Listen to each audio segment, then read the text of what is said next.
കേറ്ററ്റ് എക്സാമിന് തയ്യാറെടുക്കുന്ന നിങ്ങൾ ഏറ്റവും കൂടുതൽ മുൻതൂക്കം കൊടുക്കുന്നത് സൈക്കോളജിക്കും മാത്സിനുമായിരിക്കും. കാരണം എല്ലാവരും പറയുന്നത് അതായിരിക്കും പാട്, അല്ലെങ്കിൽ ഏറ്റവും കൂടുതൽ സെൻറ്ററുകാർ പഠിപ്പിക്കുന്നതും സൈക്കോളജി ആയിരിക്കും. സൈക്കോളജി ഇങ്ങനെ പഠിപ്പിച്ചുകൊണ്ടിരിക്കും, മറ്റു വിഷയങ്ങൾ തഴഞ്ഞ് ഏറ്റവും അവസാനമായിരിക്കും പഠിപ്പിക്കുന്നത്. പക്ഷേ നിങ്ങൾ മനസ്സിലാക്കേണ്ടത് ഏറ്റവും കാറ്റഗറി 1 ആണെങ്കിൽ ഏറ്റവും പാടെന്ന് പറയുന്നത് സയൻസും മലയാളവും ഇംഗ്ലീഷുമാണ്. മലയാളവും ഇംഗ്ലീഷും ഒക്കെ ഗ്രാമർ ആണല്ലോ, എളുപ്പമാണല്ലോ എന്നൊക്കെ വിചാരിക്കും. പക്ഷേ പരീക്ഷ ഹാളിൽ ആ ടെൻഷനിൽ ഇരിക്കുന്ന ഒരാൾക്ക് ഉത്തരങ്ങൾ തെറ്റിപ്പോകാനുള്ള ചാൻസ് വളരെയധികം ആയിരിക്കും. കാരണം ഈ ഒരു സൈക്കോളജി, മാത്സും അതുപോലെ തന്നെ സയൻസും എല്ലാം ചെയ്തിട്ട് വരുന്ന ഒരാൾക്ക് ഇംഗ്ലീഷ് ഗ്രാമറിലേക്കും മലയാളം ഗ്രാമറിലേക്കും കയറുമ്പോൾ സ്വാഭാവികമായിട്ടും ഉത്തരങ്ങൾ ചിലപ്പം ശരിയാണെന്ന് തോന്നുന്നത് പോലും നമ്മൾ തെറ്റിക്കാറുണ്ട്.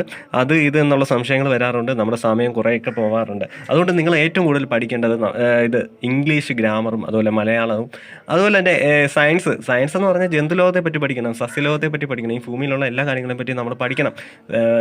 നിസ്സാരമായിട്ട് കളയേണ്ട എല്ലാ കാര്യങ്ങളും അറിഞ്ഞിരിക്കണം. കറണ്ട് അഫെയർസ് വരെ അറിഞ്ഞിരിക്കേണ്ട സാധനമാണ് സയൻസ്.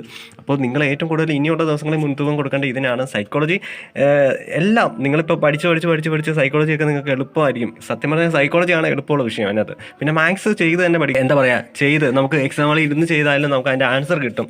നിസ്സാരമായിട്ടുള്ള മാത്സ് ഒക്കെ ആയിരിക്കും ചോദിക്കുന്നത്. നമുക്ക് വേണ്ടത് 90-ഉം 82 മാർക്കാണ്. അപ്പോൾ നിങ്ങൾ മറ്റു വിഷയങ്ങൾക്കും മുൻതൂക്കം കൊടുക്കുക.